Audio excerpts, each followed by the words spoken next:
쌀국수의 나라 베트남에서 온 이길탁 목사입니다. 한국은 쌀국수가 얼마 하는가 한번 들어가서 봤는데 14,000원. 여러분 저희 호치민은 4,000원이면 최고의 쌀국수를 먹을 수 있는데, 여러분 저희가 하나님의 인도하심 가운데 갑작스럽게 호치민에 가게 되어서 한 1년 6개월 정도 저와 가족이 치열하게 적응하는 시간을 가졌습니다. 제 가족 중에 한 명은 적응하지 못해서 사고만 치다가 학교에 불려가기도 하고, 제가 몇 번이고 사과했던 일도 있고, 하나님의 인도하심은 실수가 없다는 것이 이제는 저희가 한 2년 정도 됐는데요, 잘 적응하고 그 땅 가운데 하나님의 나라를 일구어 가고 있습니다. 코로나의 엄혹한 그 시간들을 돌파하고 W 공동체가 전보다 더 견고하게, 더 많이 부흥하고 더 많은 사람들이 모이는 좋은 공동체가 된 것을 축하드립니다. 전 오랜만에 청년 예배 드리는데 모든 것이 새롭네요. 세례식도 너무 은혜가 있고, 찬양도 너무 좋고, 계속 일어나서 찬양하니까 다리가 좀 아프긴 한데, 오랜만에 오는 청년 예배가 저에게 막 잠자는 저의 영혼을 깨우는 듯한 그런 느낌이 듭니다. 이렇게 보니까 또 낯익은 분들도 몇 분 계시고 너무 좋은 시간을 보내고 있습니다. W 공동체가 이번에 여름에 저희 아울리치를 오셨어요. 여러분 좀 특별한 아울리치였습니다. 한배 가정을 섬겼거든요. 아빠가 한국 사람, 엄마가 베트남 사람. 전보다는 많이 나아졌지만 여전히 한배 가정에는 차별과 냉대가 존재합니다. 아이들이 힘을 잃어 있고 아이들이 뭔가 좀 주눅 들어 있었습니다. W 아울리치 팀들이 오셔서 정말 전심으로 섬겨서 아이들 가운데 너무 큰 회복이 있었지만, 더 큰 회복은 우리 선교사님이셨습니다. 선교사님이 저한테 나중에 그러셨습니다. 목사님, 제가 살았습니다. W 아울리치 팀들이 오셔서 선교사님 한 분을 살려내셨습니다. 정말 전보다 완전히 달라진 그 모습으로 선교사역 잘 감당하고 있고요. 지난주에 호치민 한인협의회 족구대회가 있었는데 그렇게 해서 힘을 얻었나? 우승해버렸어요. 저희는 4등밖에 못했는데 늘 즐겁게 계십니다. W 공동체가 선교지 한 분의 선교사님을 살려내셨습니다. 감사드리고요. 저 오늘 계약서 쓰러 왔습니다. 내년에도 내후년에도 계약서 쓰고 도장 받고 그리고 가도록 하겠습니다. 오늘 말씀의 배경은 여러분 수전절입니다. 수전절. 그런 절기가 있나 하신 분들이 많으실 겁니다. 씻을 숫자에 성전 전자, 성전을 씻는, 성전을 정화하는 절기. 아니 왜 성전을 왜 씻지? 뭐 더러워진 게 있었나? 성경 역사에서 보통 성도님들이 가장 모르시는 역사가 신구약 중간기입니다. 말라기로 구약이 끝나고 신약성경 가장 첫 번째 복음서인 마가복음이 쓰여질 때 그 텀이 400여 년입니다.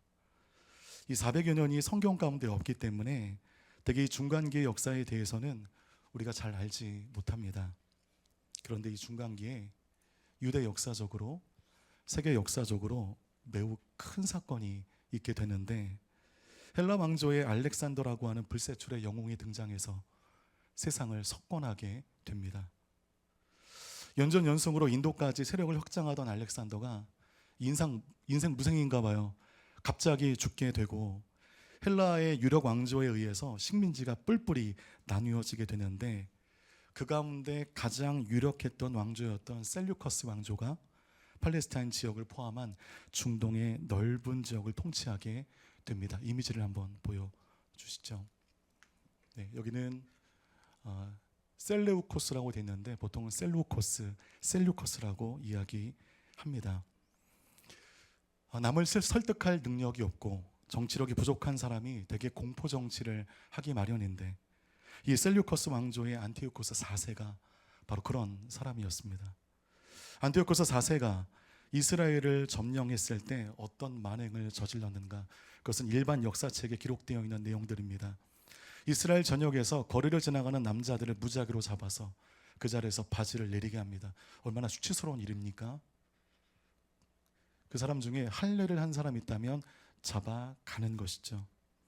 아직 어린 할례를 행한 아이들은 잔인하게 죽여 그 자녀의 시신을 부모에게 배달시킵니다. 율법을 읽는 사람이 그 자리에서 체포되게 되면 예외 없이 모두 십자가형으로 잔인하게 처단하게 되었습니다. 끝이 아닙니다. 예루살렘 성전에서는 유대인들에게는 금기와도 같았던 돼지를 잡아 제우스 신에게 제사를 지냈고 성전 곳곳에 보란듯 돼지의 피를 뿌렸습니다. 많이 알려지지 않았지만 이스라엘 민족에게는 엄청난 고통의 순간이었고 유대인의 삶의 중심이 이방인에 의하여 철저히 침탈당한 고통의 시간이 신구약 중간기에 있었습니다. 이때 여러분, 이때 유대인을 구해낸 사람이 유대인 마카비우스라고 하는 사람이었는데, 마카비우스는 독립전쟁이죠. 혁명전쟁을 일으켜 셀류커스 왕조를 유대 땅에서 쫓아내어 성전을 재터란하게 되었고 성전의 예배를 회복시키게 됩니다. 바로 이 일을 기념하여 만들어진 절기가 오늘 우리가 만나는 수전절입니다. 이 수전절이 성경에 이제 요한복음에만 기록되어 있는데, 사실 이 절기는 하나님께서 이 절기 지켜야 해 라고 율법에서 명시하신 절기가 아니라 마카비오스 혁명을 기념하여 제정된 인공의 절기인 것입니다.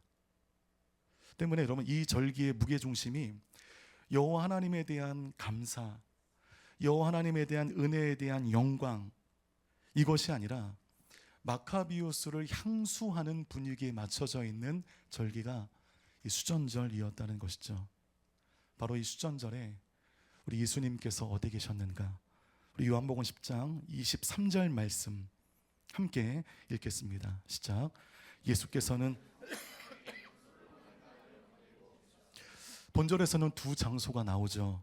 첫 번째는 예수님께서 어디에 계셨습니까? 성전 안에 계셨습니다. 그러면 여러분, 23절에 나오는 이 성전은 어떤 성전을 말하고 있는 것인가? 이스라엘 역사 속에 세 개의 큰 성전이 등장합니다. 첫 번째는 우리 모두가 잘 알고 있는 솔로몬 성전이죠.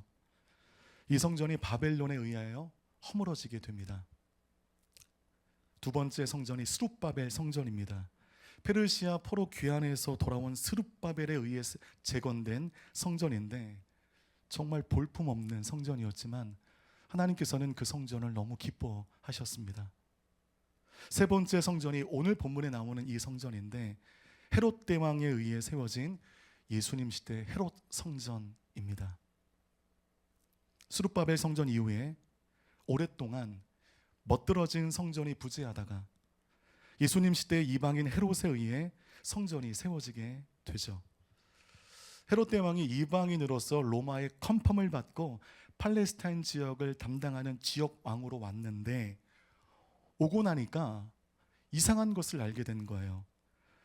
유대인들이 이방인들을 굉장히 멸시한다는 것을 알게 되었고 팔레스타인의 지역 왕으로서 이 유대 땅을 성공적으로 잘 통치하기 위해서는 미우나 고우나 이 유대 기득권층의 마음을 사지 않으면 되지 않는다는 것을 알게 되었습니다. 그래서 이 유대 기득권층들에게 무슨 선물을 하면 마음을 사로잡을 수 있을까?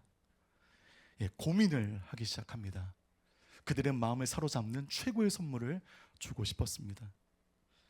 그래서 연구해 보니까 이 사람들의 삶이 성전 중심, 절기 중심이라는 것을 알았고 과거에 있었던 지금 형체도 없는 솔로몬 성전과 스룹바벨 성전을 자랑스러워하고 늘 회자한다는 것을 알게 되었습니다. 이거구나. 성전을 지어주면 이 유대 기득권층들의 마음을 한순간에 사로잡을 수 있겠구나. 그래서 그들이 그토록 자랑하는 솔로몬 성전 면적의 10배가 넘는 어마어마한 크기의 성전을 지어 유대 기득권층에게 갖다 바치게 됩니다. 이미지를 보여주십시오. 헤롯 성전인데 이 규모가 얼마나 컸는지 예루살렘 시가지 면적의 20%에 해당하는 어마어마한 크기의 성전이 오늘 본문에 나오는 헤롯 성전이었습니다. 이 성전을 지어 선물하니 이 전략이 막 먹힌 거예요. 너무 좋아하는 거예요. 우리의 영적 이 분위기에 맞는, 영적 수준에 맞는 최고의 선물이다. 유대인들의 환심을 사게 되고 헤롯 왕은 통치의 기반을 공고히 할 수 있게 되었습니다. 그런데 하나님께서는 이토록 의리의리했던 이 성전을 기뻐하지 않으셨고, 훗날 이 성전 안에 있었던 사내들인 공예라는 악한 종교 재판으로 예수님께서 고난당하셨고, 그 외에 수많은 하나님의 사람들이 그 성전 안에 그 의외로 말미암아 고난당하고 죽게 되었습니다. 예수님께서 수전절에 바로 이 성전, 이 헤롯 성전 안에 계셨던 것입니다. 수전절이라고 하는, 모두가 마카비오스를 향수하는, 그에게 열광하는 이 절기와 의리의리한 헤롯 성전이 교차되면서 그 안에 계신 예수님이 너무 초라해 보이십니다. 사람들은 마카비오스를 찬양하고 어마어마한 규모의 헤롯 성전을 자랑하고 있습니다. 정작 예수님은 뒷전으로 밀려나셨습니다. 헤롯 성전은 이스라엘 역사상 가장 의리의리한 성전 건축물이었지만 그 가짜 성전입니다. 하나님 기뻐하지 않으셨습니다. 진짜 성전은 누구십니까? 성경 말씀 가운데 있어요. 예수님 자체가 진정한 성전이셨습니다. 그러나 진짜 성전인 예수님은 유대 사회 속에서 철저히 외면당하고 소외당하셨고, 의리의리한 가짜 성전 안에서는 사람들이 종교적 자만심을 뻐기며 열광했습니다. 진짜는 소외당하고 껍데기만 남았습니다. 껍데기에 사람들이 열광합니다. 열광해봤자 그것은 껍데기입니다. 여러분, 유명한 책이 있어요. 껍데기는 가라. 유젠 피터슨의 책. 여러분, 내 안에 예수 그리스도가 남아있지 아니하고 허울저는 종교적 껍데기만 남아있다면 우리 주님 만난 것이 아닙니다. 신앙생활 잘하고 있는 것이 아닙니다. 날마다 여러분의 인공적으로 준비되어진 화려한 삶을 사진에 담아 인스타그램에 올리십니까? 그것을 모두가 볼 수 있도록 공개로 해놓으셨습니까? 봐라, 난 이렇게 화려한 삶을 산다. 난 이런 삶을 산다. 이런 수준을 산다. 그런 사람들의 영혼을 자세히 들여다보면 다 영혼의 병자들입니다.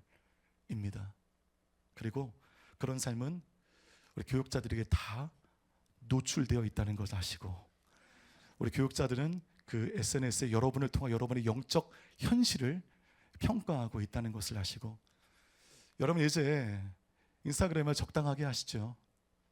그리고 인스타그램 할 시간을 더욱더 하나님께 드리심으로 여러분의 인생에 껍데기만 남지 아니하고 여러분 중심의 예수 그리스도와 동행하는 그 인생을 살아가는 여러분이 모두가 되시기를 주님의 이름으로 축복합니다. 우리도 마찬가지죠. 예수 그리스도가 사라진 교회 안의 제도, 예수 그리스도가 사라진 직분, 예수 그리스도가 사라진 순, 예수 그리스도가 사라진 교회는 그럴듯해 보여도 가짜입니다. 진짜는 그 제도 안에 계신 우리 예수님, 교회 안에 계신 예수님, 우리 순 안에 계신 예수님. 여러분, 순 모임 할 때 우리가 예수 이름으로 모인 듯 하지만 어떤 얘기를 주로 나누십니까? 되지 않는 여러분의 삶에 대한 혹시 넋두리가 대부분의 시간을 할애하고 있지는 않은지요? 여러분의 마음 가운데 있는 원망과 원한과 이런 것들을 다 토해내고 사람들로 말미암아 위로받길 원하시는 시간으로 변질되어 있지는 않은지요? 여러분이 경험하시는 모든 순환에 우리 그리스도 예수께서 중심이 되어시는 회복과 은혜의 순이 되기를 주님의 이름으로 축복합니다. 요한복음 10장 23절 말씀 함께 한 번 더 읽겠습니다. 시작. 예수께서는 성전에 있는 솔로몬 행각을 거닐고 계셨습니다. 성전 외에 또 하나의 장소가 나오는데 뭡니까? 솔로몬 행각이죠. 이 솔로몬 행각은 헤롯 성전의 가장 맨 끝, 이방인의 뜰 그 다음 끝쪽에 있는 곳인데, 이해가 안 되니까 여러분 이 이미지를 좀 보여드리겠습니다. 여러분, 의리한 헤롯 성전이 있고 헤롯 성전을 둘러진친 자그마한 기둥들이 많은 그 복도가 보이시죠? 여기가 솔로몬 행각입니다. 이곳에서 사람들이 모여서 자기의 주장을 나누기도 하고, 이곳에서 예수 그리스도께서 또 말씀을 전하시기도 하셨고, 지금 바로 이 솔로몬 행각에서 예수님이 걷고 계신 것입니다. 성전이 예수님이시고 성전의 주인이 우리 예수 그리스도이신데 지금 예수님이 저 맨 끝에 밀려 계신 것입니다. 중심에서 밀려나 변두리를 우리 예수님께서 쓸쓸히 걷고 계신 것입니다. 초라한 예수님, 주류에서 밀려난 예수님. 예수님이 예루살렘 성에 입성하실 때 예루살렘 백성들이 무엇을 외쳤습니까? 호산나를 외치며 무엇을 흔들었는지 여러분 기억하십니까? 종려나무 가지를 흔들었습니다. 왜 하고 많은 가지 중에 종려나무 가지를 흔들었는가? 율법에 기록된 모든 절기가 하나님을 기념하는 절기라면 수전절만큼은 단 한 사람, 셀류카스 왕조의 압제에서 민족을 해방시킨 마카비우스를 기념하는 절기입니다. 바로 이 수전절에 하는 특별한 세레모니가 종려나무 가지를 흔드는 것이었습니다. 이 행위를 6월절에 우리 예수님께서 예루살렘 성으로 입성하실 때 똑같이 한 것입니다. 그러면 예루살렘으로 들어오시는 예수님을 보며 거기에 있는 백성들은 자연스럽게 누구를 연상했을까요? 마카비우스를 연상한 것입니다. 제2의 마카비우스가 우리에게 오시는구나. 그 옛날 셀류커스의 왕조의 압제에서 해방시킨 그 마카비우스가 예수의 모습으로 분하여 로마의 압제에서 우리를 해방시키기 위하여 이 땅으로 올라오는구나. 이 마카비우스를 연상한 것입니다. 그래서 여러분, 그 종려나무 가지를 열광적으로 흔들며 호산나 호산나 하시는 열광적인 분위기 가운데 예루살렘 성에 들어오시는 여러분, 우리 예수님의 마음이 어땠을까요? 막 기뻤을까요? 아, 이 사람들이 날 이렇게 환영하는구나, 이 사람들에게 내가 이렇게 필요하구나, 기뻐하셨을까요? 예수님은 죽기 위해서, 십자가에 달리기 위해서 예루살렘으로 들어오시는데 예루살렘 백성들은 예수님을 제2의 마카비우스로 생각하여 열광한 것입니다. 예수님이 가셔야 할 길과 그들이 원하는 마음의 속내가 맞지가 않아요. 너무 큰 괴리가 있습니다. 그런데 여러분, 이것이 그들의 믿음이었습니다. 이 예수님께서 제2의 마카비우스의 역할을 감당할 것이다. 우리의 정치적 구세주가 될 것이다. 이것이 그들의 믿음이었고 예수님에게 열광적인 환호를 한 이유였습니다. 그런데 우리 예수님께서 그들 백성들의 기대와는 엇나가게 행동하시는 거예요. 그 한 예가 예루살렘을 입성하실 때 탔던 짐승이 무엇이었습니까? 그냥 나귀도 아니고 어린 나귀였어요. 30세가 넘는 청년이 어린 나귀를 타면 동물학대로 신고당합니다. 그리고 여러분, 좀 속된 말을 좀 할게요. 뽀대가 안 나요. 청년이 어린 나귀를 탄다? 이거는 맞지도 않는 거고 이건 아닙니다. 여러분, 청년이 어린 나귀를 타는 이 우스꽝스러운 모습을 한 신학자가 다음과 같이 표현했습니다. 어릿광대 예수라고 표현했습니다. 사람들은 백마탄 민족의 영웅을 기대하는데 예수님은 굳이 어린 나귀를 타시는 거예요. 사람들은 어린 나귀를 타고 들어오시는 예수를 향하여 마카비우스를 연상하며 종려나무 가지를 흔들며 열광하고 있는데, 열광하는 모든 사람들 마음 가운데 열광은 하고 있지만 이게 뭐지? 왜 저분은 저걸 타고 오시지? 흔들고 있지만 이게 이상한 겁니다. 상황들이 지금 이상하게 연결되고 있는 것입니다. 이 행위를 통하여 세상을 향해 예수 그리스도는 강력한 메시지를 던지시는 것입니다. 나는 군림하기 위하여 이 땅에 온 것이 아니야. 나는 죽기 위해 이 땅에 들어온 거야. 나는 너희들의 바람처럼 이 땅에 왕이 될 수 없어. 이것을 어린 나귀를 타는 이 행동을 통하여 보여주신 것입니다. 예수 그리스도에게 내 인생을 건 순간 이제 스스로 주인 되었던 내 삶의 자리에서 조용히 내려오는 거야. 내가 무엇이 되겠다, 나의 영광을 위해 살아왔던 나의 삶의 보좌에서 조용히 내려와 나의 삶의 보좌를 하나님 앞에 올려 드리는 것입니다. 되고 싶고 갖고 싶고 누리고 싶었던 그 청년의 때 당연한 그 욕망마저 하나님의 경영 앞에 내려놓는 것입니다. 그분께 내 삶의 보좌를 드리고 낮은 곳 초라한 곳 내려가는 순간 하나님의 뜻이 우리의 인생을 덮는 줄로 믿습니다. 호치민 온누리교회는 교민들로 구성되어진 교회입니다. 주재원들의 퍼센티지가 70%가 넘습니다. 이 말은 뭐냐면 5년 안에 그 모든 성도들이 다 바뀔 수 있다는 것을 말해주는 것입니다. 내가 다니는 기업과 계약을 맺고 4년에서 5년 정도 단기년 계약하여 들어옵니다. 4년, 5년 1대1 열심히 시키고 큐티 훈련 시키고 이제 하나님의 일꾼으로 우리끼리 얘기지만 썸 먹을 때가 되면 돌아가십니다. 그게 처음에는 되게 상처가 되었습니다. 초반기에 의지했던 성도님들이 한 분 한 분 들어가시면서 마음이 너무 힘든 거예요. 그럴 때 아예 마음을 결정했습니다. 이거 파송한다고 생각하자. 이분들이 여기에 와서 넉넉한 시간 열심히 훈련받으며 선교적 일꾼으로 만든 다음에 파송하는 것이다. 늘 마음을 되뇌입니다. 그러다 보니까 성도님들의 마음의 가장 큰 기도 제목은 그 다음엔 어디일까입니다. 한국으로 가고 싶지만 한국으로 가기도 하고 인도네시아에 가기도 하고 말레이시아에 가기도 하고 중국에 가기도 하고 자기 인생이 보장되지가 않는 겁니다. 그러니까 늘 그거에 대한 스트레스를 가지고 살아가고 있습니다. 그 다음은 어디인가? 그 다음에 나는 어디로 가야 되는가? 그럴 때 여러분 제가 도전했습니다. 그것이 하등 도움이 안 되거든요, 영혼에. 그래서 여러분 예수님이 우리의 길 되시니 내가 어디로 가겠다고는 그 욕망마저 내려놓고 하나님의 경영이 나의 인생을 덮을 수 있도록 여러분 기도하시고 있는 곳 가운데 최선을 다합시다. 그리고 하나님 보내시는 곳에 기쁨으로 갑시다. 실수가 없으신 하나님께서 나에게 가장 맞는 곳으로 나를 인도하실 것입니다.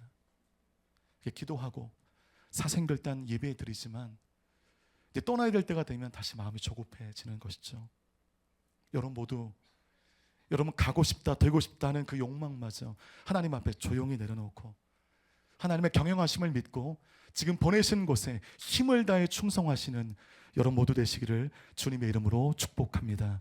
우리는 백마탄 의리의리한 예수님을 꿈꾸는데 초라하게 어린 나귀 새끼를 타시는 예수님, 예루살렘에 계실 때에도 헤롯 성전 가장 끝 변두리에 계신 예수님, 모든 사람들이 마카비우스를 향수하며 열광하는 그 수전절에 그 속에 계신 예수님이 너무 초라하신 것입니다.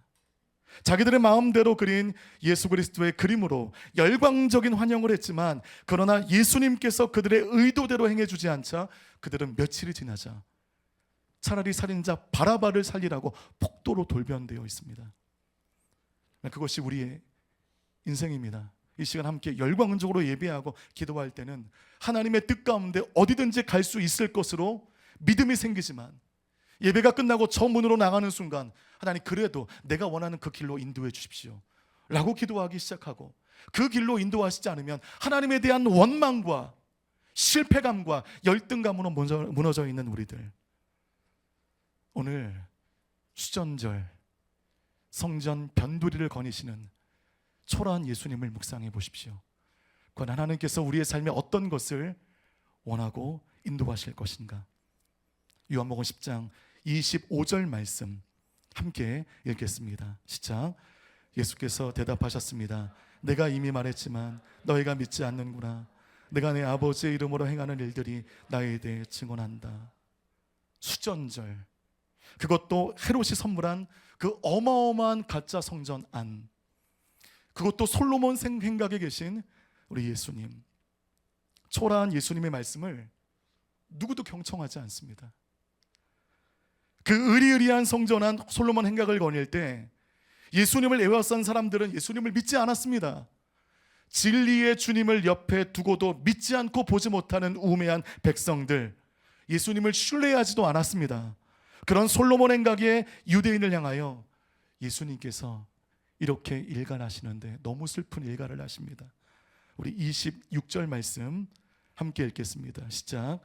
그런데 너희가 믿지 않는 것은 내 양이 아니기 때문이다. 그들은 예수님과 같은 절기에 같은 장소에 있었지만 예수님의 양이 아니었어요. 여러분, 같은 장소에 있다고 우리 모두가 예수님께 속해 있는 그리스도인은 아닙니다. 이 자리에는 대부분의 예배자들이 온전한 주님께 예배하는 성도이지만 모르겠어요, 이 자리에 다른 마음으로 이 자리에 앉아 계신 분들이 없지 않으실 것입니다. 하나님을 예배하기보다, 주님의 은혜를 구하기보다 여러 가지 꿍꿍이를 가지고 이 자리에 앉은 분들이 있다면 여러분 회개하시고 주님 앞에 돌아오시기를 바라겠습니다. 네, 내가 원하는 제2의 마카비우스가 되어달라고 주님께 요구할 수 있습니다. 십자가의 길, 가시밭길이 아닌 화려한 길, 영광의 길을 달라고 요구할 수 있습니다. 이 자리에 기도하실 때 하나님, 그 길, 그 원하는 것, 그것을 주십시오. 그것을 주시면 더욱더 충성하겠습니다. 이렇게 예배한다면 그 예배는 온전한 예배가 아니죠. 우리의 발음을 하나님께 올려드리는 내가 만든 또 하나의 제사를 드리고 있는 것에 불과한 것입니다. 그래서 여러분, 이 상황에 빗대어 22절에 이렇게 말씀하고 있습니다. 우리 22절 말씀 함께 읽겠습니다. 시작. 때는 겨울이었습니다. 때는 겨울이었습니다. 굳이 겨울이라고 하는 이 계절명을 왜 넣었을까? 이거 넣지 않아도 이 말씀의 흐름상 아무런 어려움이 없을 텐데. 여러분, 실제로 수전절은 한겨울 성탄절에 속해 있는 8일간 진행되어지는 절기입니다. 근데 요한은 겨울이라고 하는 말을 굳이 써놨습니다. 22절의 겨울은 계절을 말하는 것이 아닙니다. 예수 그리스도를 향해 식어진 유대인들의 마음, 그러므로 진리에 식어진 마음, 진짜를 외면하여 버리고 가짜에 열광하는 안타까운 그들의 신앙의 형태를 빗댄 건 때는 겨울이었다. 너무도 더웠던 이제 여름을 악수하여 보내고 이제 우리는 겨울을 맞이하고 있습니다. 여러분의 심령의 계절은 어떤 계절을 지나고 계십니까? 저는 수전절의 예수님, 어린 나귀를 타고 예루살렘 성으로 들어오시는 그 예수님을 보며 청년의 때 잊지 말아야 할 한 가지를 묵상하게 되었습니다. 저를 따라해 주시겠습니까? 하나님의 나라는 비루한 우리의 삶의 일상 속에 흐르고 있다. 하나님의 나라는 안 하셔도 돼요. 비루한 지금의 현재 우리의 삶 가운데도 이루어지고 있다는 것입니다. 믿으십니까? 우리가 늘 찬양하잖아요. 하나님, 하나님의 나라가 우리의 삶 가운데 임하게 해주십시오. 하나님의 나라가 내가 사랑하는 직장 가운데, 가정 가운데 임하게 해주십시오. 우리가 멋들어지게 찬양하고 기도하는데 여러분, 여러분의 삶에 하나님의 나라가 세워져 가고 계십니까? 이게 멋들어지게 설교하고 집에 가면 죄송합니다, 애새끼들은 말 안 듣고 치약 중간부터 쪘다고 아내한테 욕먹고 반찬 추정한다고 나가라고 또 혼나고, 도대체가 현재 저의 삶에 그 경건하고 화려한 하나님의 나라가 임할 거라는 꼬라지가 안 보여요. 늘 더위에 힘들어하고 늘 길에 대해 물으며 고통 가운데 있는 성도님들을 신방하고 지친 채 들어와 에어컨 앞에 대자로 쓰러져 있는 저. 여러분, 우리 모두가 그래요. 하나님의 나라를 위해 살아간다고 고백은 하지만 우리의 삶을 보면 하나님의 나라를 이루기에는 너무나 초라합니다. 뭔가 하나님의 나라라는 거창한 문구에 어울리는 크고 능력 있고 화려하고 긍정적인 삶을 걷고 싶은데, 사실 우리 중에 그런 길을 자신 있게 걸어가는 사람들이 누가 있겠습니까? 늘 상사한테 치이고 늘 부하 직원에게 힘들고 관계적으로 어렵고 월요일이 두렵고 도살장에 끌려가는 어린 양처럼 월요일 출근하고 내 삶에 하나님의 나라가 이루어지지 않는 거 아닌가? 나는 그 하나님의 나라에 어울리는 사람이 아니지 않을까? 아니, 그렇지 않고서야 왜 나의 삶은 이처럼 처연하고 비루한가? 나의 직장 생활은 왜 이처럼 처연하고 비루한가? 나의 관계의 삶은 왜 이처럼 처연한가? 그렇다고 그러면 우리가 실패한 크리스찬인가요? 모두가 처연하고 비루한 크리스찬의 삶을 살고 있기 때문에 우리는 실패했습니까? 우리는 잉여의 삶을 살고 있는 것입니까? 여러분은 다윗이라고 하는 유명한 사람의 이야기를 잘 알 거예요. 하나님은 다윗을 통해 하나님의 나라의 역사를 이루셨고 하나님 왕국이라고 하는 놀라운 일을 이루셨지만, 여러분, 다윗의 삶은 인간적으로 보면 참 처연하고 비루하기 짝이 없는 인생이었습니다. 왕이라고 하는 결과만 보니까 다윗, 우리 다윗 하지만 그가 살아왔던 삶의 그 구간들을 보십시오. 너무 처연한 사람이었어요. 왕이 되어서도 다윗의 삶은 참 불쌍하기 이를 데 없습니다. 다윗의 신하들이었던 수르야의 아들들 아비새, 요압, 아사엘과의 관계 가운데도 많은 어려움을 겪기도 했는데, 제가 최근에 사무엘하를 읽다가 전에는 전혀 눈에 들어오지 않았던 한 구절을 만나게 되었는데, 다윗이 왕이 되었을 때 관계적인 고충을 토로하는 말씀이었습니다. 사무엘하 3장 39절 말씀 우리 함께 읽겠습니다. 시작. 비록 내가 기름 부음 받은 왕이지만 난 이렇게 약하고 수르의 아들들은 내가 제어하기에 너무 힘겹구나. 여호와께서 악을 행한 사람에게 그 악에 따라 갚아주시기만 바랄 뿐이다. 여러분, 이게 왕이었을 때의 다윗의 고백입니다. 여러분, 너무 처연하지 않나요? 아니, 왕이 왜 이런 고백을 하나요? 아니, 그냥 왕의 힘으로 죽여버리면 되지 않나? 아니, 왜 수르야의 아들들과의 관계가 어려워서 이토록 죽을 힘을 다해 하나님 앞에 고백하고 있는가? 정말 진짜 비루하다. 진짜 처연하다. 내가 왕이면 다윗처럼 살지 않는다. 여러 가지 생각이 드는 거예요. 아니, 이 사람 왕이 될 때도 이렇게 힘들더니 왕이 되어서도 이게 뭐야? 왕답지 않게 살아가는 그의 처연한 삶을 보게 되는데, 다윗은 왕이 되기 전에는 명백한 대적 사울로 인해 번뇌의 삶을 살았다면, 왕이 된 후로는 애매한 적 수르야의 아들들로 인해 오랜 번뇌의 삶을 살게 된 것입니다. 하나님의 왕국을 세우는 엄청난 과업을 가진 사람으로는 말도 안 되는 참 비루한 현재를 우리는 볼 수가 있습니다. 그런데 하나님의 뜻은 우리가 사는 매일의 비루한 삶의 현실 속에서도 우리가 모르는 중 이루어져 가고 있다는 것입니다. 믿으십니까? 마치 수르의 아들들로 인하여 다윗이 고통받으며 근근히 왕위를 이어가는 인생처럼 보이지만, 이 현실 속에 하나님의 나라는 처연하고 비루한 다윗의 삶을 통하여 하나씩 세워지는 줄 믿습니다. 끼어진 가정사의 고통과 정치적으로 분열되어 있는 수많은 아픔 속에서도 그는 하나님을 피난처로 삼아 살아가는 사람이었다는 것이죠. 그런 고통의 시간 가운데 나는 사람에 치여 반대자에게 치여 허송세월하는 것 같고, 다른 사람들은 다 번번한 직장 잘 다니고 있는 것 같은데 나는 이 직장 가운데 출근도 고통스럽고 살아가는 것도 힘들고 이직하자니 용기도 없고 비루하고 처연한 나를 돌아보며 나는 실패자인가? 나는 예수 믿을 만한 자격도 없는 사람인가? 늘 외치고 있다면, 여러분, 오늘 이 말씀 가운데 하나님의 음성을 들으십시오. 여러분, 비루하고 처연하다면 그 비루하고 처연한 여러분의 삶을 통하여 하나님의 나라는 이미 시작된 줄 믿습니다. 두 아들 가운데 아주 너무 힘들고 아내에게 욕을 먹고 목회도 열심히 하고 있지만 뭔가 극적인 열매가 맺혀지지 않는 것 같고, 더위에 지쳐 종교 공무원들의 그 공격에 지쳐 여러 가지로 힘겨워하는 나, 보내신 분의 뜻에 합당하게 행하지 못하는 것 같은 나이지만, 그러나 오늘 이 말씀을 통하여 그런 부족한 연약한 나를 통해서도 하나님은 호치민 땅에 하나님의 나라를 세워가시는 줄 저는 믿고 있습니다.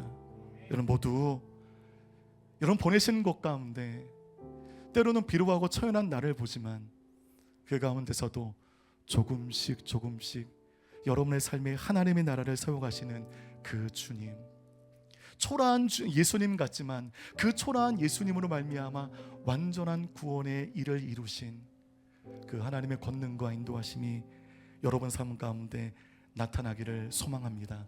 그래서 여러분, 감히 신앙을 제가 정의해 보자면 평안하고 무거운 짐을 훌훌 벗어버리는 삶이 신앙이 아니라 어쩌면 인생의 무게를 짊어지고 가는 영적인 맷집을 그 상황 속에 키우는 것이 신앙이 아닌가 하는 생각을 합니다.